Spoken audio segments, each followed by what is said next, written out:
വ്യായാമത്തിന്റെ പ്രയോജനങ്ങളെ പറ്റി നമ്മളോട് പറഞ്ഞു തരാനായിട്ട് ഇന്ന് നമ്മുടെ കൂടെ ഉള്ളത് ഡോക്ടർ ഗോപിനാഥ പിള്ളയാണ്. ഡോക്ടറെ നമസ്കാരം. നമസ്കാരം. വ്യായാമം നമ്മുടെ ഫിറ്റ്നസ്സിൻ്റെ ഏറ്റവും അത്യാവശ്യമായിട്ടുള്ള ഒന്നാണ്. അതായത് ഹെൽത്തി ഡയറ്റ് വേണം. അതുപോലെ തന്നെ ദിവസേനയുള്ള റെഗുലർ എക്സർസൈസും നമുക്ക് നമ്മുടെ ഫിറ്റ്നസ്സിന് ഏറ്റവും അത്യാവശ്യമായിട്ടുള്ളതാണ്.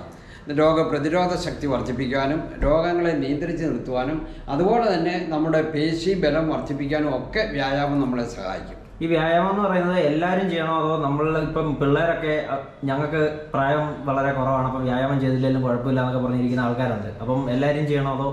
അതെ, വ്യായാമം എല്ലാവർക്കും ആവശ്യമാണ്. അതായത് കുട്ടികൾ കളി നിർത്തുന്ന പ്രായം കഴിഞ്ഞു കഴിഞ്ഞാൽ ഉടൻ തന്നെ വ്യായാമം ചെയ്യണം. അപ്പോൾ ആ പ്രായം മുതൽ എത്ര പ്രായമായവർക്കും വ്യായാമം അത്യാവശ്യമാണ്. ഒരു ദിവസം ഏറ്റവും കുറഞ്ഞത് 1 മണിക്കൂറെങ്കിലും നമ്മൾ വ്യായാമത്തിന് വേണ്ടി നീക്കി വെക്കണം. ഇപ്പോൾ ഈ വ്യായാമം ചെയ്യുമ്പം പലർക്കും 1 മണിക്കൂറിന് സമയമില്ലാത്തവരുണ്ട്. അപ്പോൾ അവർക്ക് ഒരു ദിവസം തന്നെ രാവിലെ വൈകിട്ട് 1 മണിക്കൂർ അല്ലെങ്കിൽ 15 മിനിറ്റ് അങ്ങനെയൊക്കെ ചെയ്യാൻ പറ്റുമോ? അങ്ങനെ നമുക്ക് ചെയ്യുന്നതിൽ അത് യാതൊരു തെറ്റുമില്ല. അതായത് നമുക്ക് വ്യായാമം സ്പ്ലിറ്റ് ചെയ്ത് ചെയ്യാം. രാവിലെ 1 മണിക്കൂർ കിട്ടാത്തവർക്ക് 30 മിനിറ്റ് രാവിലെ ചെയ്യുക, അല്ലെ 30 മിനിറ്റ് വൈകിട്ട് ചെയ്യുക, അല്ലെ 10 മിനിറ്റ് വെച്ച് 3-4 പ്രാവശ്യം ചെയ്യുക. അങ്ങനെയൊക്കെ ചെയ്താലും വ്യായാമത്തിൻ്റെ പ്രയോജനങ്ങൾ നമുക്ക് കിട്ടും. ഈ രാവിലെ വൈകിട്ട് മാത്രമേ വ്യായാമം ചെയ്യാവുള്ളൂ എന്ന് ചിലരിങ്ങനെ പറയുന്നത് കേട്ടിട്ടുണ്ട്. അപ്പോൾ അതുള്ളതാണോ അതോ സമയക്രമം വല്ലതും ഉണ്ടോ? വ്യായാമത്തിൻ്റെ ഏറ്റവും കൂടുതൽ പ്രയോജനങ്ങൾ ലഭിക്കാൻ നമ്മൾ എപ്പോഴും രാവിലെ ചെയ്യുന്നതാണ് നല്ലത്. കാരണം നമ്മുടെ വയർ എംറ്റിയാണ്, നമ്മുടെ അറ്റ്മോസ്ഫിയറിൽ ശുദ്ധവായു കൂടുതലുണ്ട്. അങ്ങനെ പല പ്രയോജനങ്ങളും ഉണ്ട് രാവിലത്തെ വ്യായാമത്തിന്. ഇനി രാവിലെ സമയം കിട്ടാത്തവർക്ക് വൈകിട്ട് വ്യായാമം ചെയ്യാം. അപ്പോൾ ഈ ഉച്ച സമയത്തൊക്കെ വ്യായാമം ചെയ്ത് കഴിഞ്ഞാൽ? ഉച്ച സമയത്ത് വ്യായാമം ചെയ്യാതിരിക്കുന്നതാണ് നല്ലത്. കാരണം അത് ഉച്ച സമയത്ത് ചൂട് കൂടുതലാണ്. നമ്മൾ ആഹാരം കഴിച്ച് ഉടനെ വ്യായാമം ചെയ്യാൻ പാടില്ല. ആഹാരം കഴിച്ച് ഏറ്റവും കുറഞ്ഞ 2 മണിക്കൂറെങ്കിലും ശേഷമേ നമ്മൾ വ്യായാമം ചെയ്യാവുള്ളൂ. പിന്നെ നമ്മുടെ പ്രേക്ഷകരിൽ തന്നെ ചിലർ കാണും, രാവിലെ വൈകിട്ടൊക്കെ അവർ ഓഫീസ് പേഴ്സൺ ആണ്, രാവിലെയൊക്കെ വെളിയിൽ ഇറങ്ങിയിട്ട് നടക്കാനുള്ള സമയം കിട്ടില്ല. അപ്പോൾ അവർക്ക് എന്താണ് പ്രതിവിധി ഉള്ളത്? അതെ, അങ്ങനെയുള്ളവർക്ക് ഒരു പ്രത്യേക മാർഗമുണ്ട്, അല്ലെ പ്രത്യേക വ്യായാമ രീതിയുണ്ട്. അതാണ് നമ്മൾ ഇൻഡോർ വാക്കിംഗ് എന്ന് പറയുന്നത്. സാധാരണ നമ്മൾ പുറത്ത് നടക്കുകയാണ് ചെയ്യുന്നത്. പുറത്ത്, അതായത് ബ്രിസ്ക് വാക്കിംഗ് നമ്മൾ ഗ്രൗണ്ടിലോ അല്ലെങ്കിൽ പാർക്കിലോ അല്ലെ റോഡിലോ ഒക്കെ നമ്മൾ ഔട്ട്ഡോർ വാക്കിംഗ് നടത്താറുണ്ട്.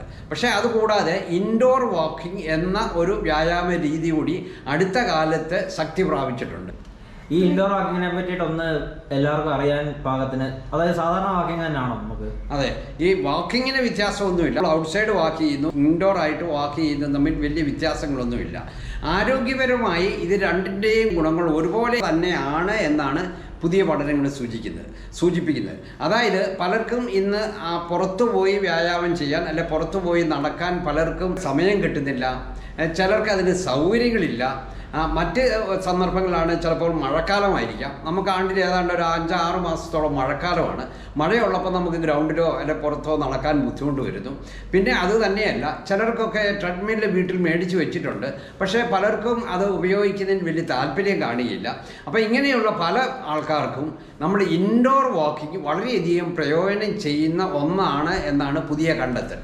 ഈ ഇൻഡോർ വാക്കിംഗ് എന്ന് പറയുമ്പോൾ വീടിനകത്തോടെ നടക്കുന്നതിനാണോ പറയുന്നത്, അതോ നമ്മുടെ ഒരു റൂമിനകത്ത് തന്നെ ചെയ്യുന്നതാണോ?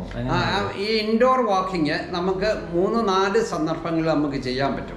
അതിൽ ഏറ്റവും പ്രധാനം നമ്മുടെ വീട്ടിലാണ്. അതായത് വീട്ടിലാണല്ലോ നമ്മൾ കൂടുതൽ സമയം ചെലവഴിക്കുന്നത്. അപ്പം അല്പം വലിപ്പമുള്ള മുറി ഉണ്ടെങ്കിൽ ആ മുറിയിൽ നമുക്ക് അങ്ങോട്ടും ഇങ്ങോട്ടും നടക്കാം. അല്ലെങ്കിൽ ഒരു മുറിയുടെ വാതിൽ തുറന്നിട്ട് ഒരു മുറിയിൽ നിന്നും മറ്റേ മുറിയിലേക്ക് നമുക്ക് നടക്കാൻ പറ്റും.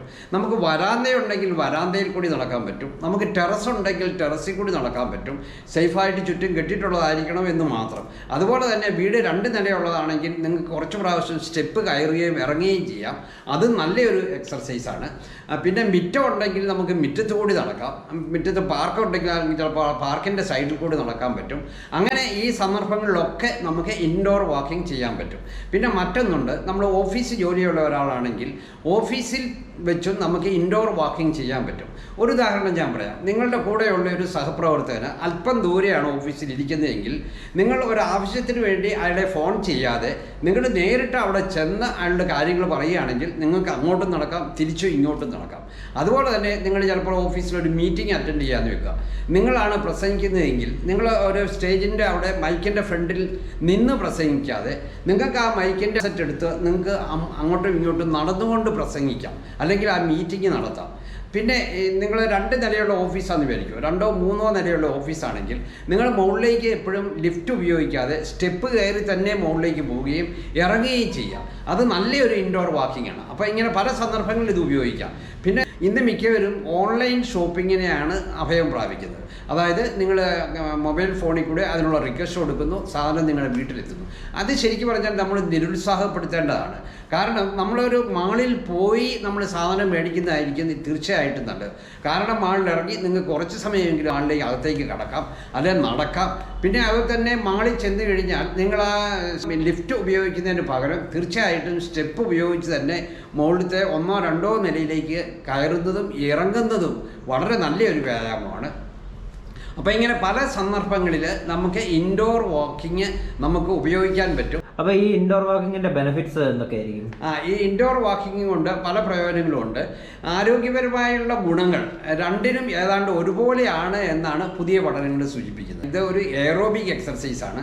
അപ്പോൾ നമ്മുടെ ഹാർട്ടിന് ഏറ്റവും നല്ല വ്യായാമം കിട്ടുന്ന ഒന്നാണ് ഇൻഡോർ വാക്കിംഗ്. അപ്പോൾ ഹൃദയത്തിൻ്റെ ആരോഗ്യം മെച്ചപ്പെടുത്താനും ഹൃദയാഘാതത്തിൽ നിന്ന് നമുക്ക് സംരക്ഷണം ലഭിക്കുവാനും അതുപോലെ തന്നെ സ്ട്രോക്ക് വരാതിരിക്കുവാനും പ്രമേഹം വരാതിരിക്കുവാനും നമ്മുടെ വണ്ണം കുറയ്ക്കുവാനും അതായത് നമ്മുടെ വെയിറ്റ് കുറയ്ക്കുവാനും ഇത് വളരെയധികം സഹായിക്കുന്ന ഒന്നാണ്. അതുപോലെ തന്നെ നമ്മുടെ രോഗപ്രതിരോധ ശക്തി വർദ്ധിക്കുന്നു, നമ്മുടെ എല്ലുകളുടെയും പേശികളുടെയും ആരോഗ്യം വർദ്ധിപ്പിക്കുന്നു, നമ്മുടെ മനസ്സിന് കൂടുതൽ സന്തോഷം നൽകുന്നു. കാരണം എൻഡോർഫിൻ എന്ന സുഖ ഹോർമോൺ കൂടുതലായിട്ട് ഉൽപ്പാദിപ്പിക്കുന്നു. ഇങ്ങനെ നിരവധി പ്രയോജനങ്ങൾ നമുക്ക് ഔട്ട്ഡോർ വാക്കിങ്ങിലുണ്ട്. ആ ബെനിഫിറ്റ്സ് എല്ലാം തന്നെ നമുക്ക് ഇൻഡോർ വാക്കിംഗ് ചെയ്യുമ്പോഴും നമുക്ക് കിട്ടുന്നു എന്നാണ് പഠനങ്ങൾ സൂചിപ്പിക്കുന്നത്. പിന്നെ ഏറ്റവും പ്രധാനം, നിങ്ങൾ ഔട്ട്ഡോർ വാക്കിംഗ് ചെയ്യുന്ന ഒരാളാണ് എന്ന് വിചാരിക്കുക. ദിവസവും നിങ്ങൾ 40 മിനിറ്റ് നടക്കുന്നുണ്ട്. പക്ഷേ അങ്ങനെ നടന്നേച്ച് വന്നിട്ടുള്ള ആൾക്കാരും നിങ്ങൾ വീടിനകത്ത് സമയം കിട്ടുമ്പോൾ ഇൻഡോർ വാക്കിംഗ് ചെയ്യണം എന്നാണ് പറയുന്നത്. കാരണം അങ്ങനെ ഇൻഡോർ വാക്കിംഗ് നിങ്ങൾ ചെയ്താലേ നിങ്ങൾക്ക് ഒരു ദിവസം 10,000 സ്റ്റെപ്പ് നടക്കണം എന്ന ആ ക്രൈറ്റീരിയ പാലിക്കാൻ പറ്റും. അപ്പോൾ നമ്മൾ ഗ്രൗണ്ടിൽ നടക്കാൻ 40 മിനിറ്റ് പോയാലും ചിലപ്പോൾ ആ 10,000 സ്റ്റെപ്പ് തികയുന്നു എന്ന് വരില്ല. അപ്പോൾ അങ്ങനെയുള്ളവർക്ക് വീടിനകത്ത് ഇൻഡോർ വാക്കിംഗ് കൂടി ചെയ്യുവാണെങ്കിൽ അവർക്ക് ഈസി ആയിട്ട് ഈ 10,000 സ്റ്റെപ്പ് കംപ്ലീറ്റ് ചെയ്യാൻ പറ്റും. അപ്പോൾ അത് വളരെ നല്ലൊരു ബെനിഫിറ്റാണ്. പിന്നെ സമയക്കുറവുള്ളവർക്കാണ് ഇത് ഏറ്റവും പ്രയോജനം കിട്ടുന്നത്. അതായത് നമ്മൾ പുറത്തു പോയി നടക്കണമെങ്കിൽ നമുക്ക് 40 മിനിറ്റ് ഒരുമിച്ച് പലർക്കും കണ്ടെത്താൻ ബുദ്ധിമുട്ട് വരുന്നു. 2, നമുക്ക് അതിനുവേണ്ടിയുള്ള ചെറിയ പ്രിപ്പറേഷൻ ചെയ്യണം. അതായത് സ്പോർട്സ് ഷൂ ഇടണം, നമ്മൾ നടക്കാനുള്ള ഡ്രസ്സ് ധരിക്കണം. അപ്പോൾ അങ്ങനെയൊക്കെ ആകുമ്പോൾ അങ്ങനെ കുറച്ച് സമയം പോകും. അപ്പോൾ അങ്ങനെയുള്ളവർക്കൊക്കെ നമ്മൾ നിൽക്കുന്ന ആ ഡ്രസ്സിൽ തന്നെ വീടിനകത്ത് നമുക്ക് നടക്കാൻ പറ്റും, നമ്മളെ മുറ്റത്ത് നടക്കാൻ പറ്റും. അപ്പോൾ അങ്ങനെ സമയമില്ലാത്തവർക്ക് ഏറ്റവും കൂടുതൽ പ്രയോജനം കിട്ടുന്ന ഒന്നാണ് ഈ ഇൻഡോർ വാക്കിംഗ്. അപ്പോൾ നമ്മളെല്ലാവരും ഇൻഡോർ വാക്കിംഗ് കൂടുതൽ ചെയ്യണം. അത് വളരെ ലളിതമായ ഒന്നാണ്. നമുക്ക് അതിനുവേണ്ടി പുറത്തു പോകേണ്ട കാര്യമില്ല, അതിനൊരു യന്ത്രസാമഗ്രിയുടെ ആവശ്യമില്ല. മഴയാണേലും വെയിലാണേലും നമുക്ക് വീടിനകത്ത് നടക്കാം. അങ്ങനെ വളരെയധികം പ്രയോജനങ്ങൾ ചെയ്യുന്ന വളരെ ലളിതമായ ഒരു വ്യായാമ രീതിയാണ് ഇൻഡോർ വാക്കിംഗ്. അതുകൊണ്ട് തന്നെ അതിന് കൂടുതൽ ആൾക്കാർ ആ ഇൻഡോർ വാക്കിങ്ങിലേക്ക് വന്നുകൊണ്ടിരിക്കുകയാണ്. അപ്പോൾ ഈ വിവരങ്ങൾ നിങ്ങൾക്ക് വളരെയധികം പ്രയോജനപ്പെടും എന്ന് ഞാൻ വിശ്വസിക്കുന്നു. നിങ്ങളിത് മാക്സിമം ഷെയർ ചെയ്യുക. എൻ്റെ ചാനൽ സബ്സ്ക്രൈബ് ചെയ്തിട്ടില്ലെങ്കിൽ സബ്സ്ക്രൈബ് ചെയ്യുക. മറ്റൊരു വീഡിയോയുമായി നമുക്ക് വീണ്ടും കാണാം.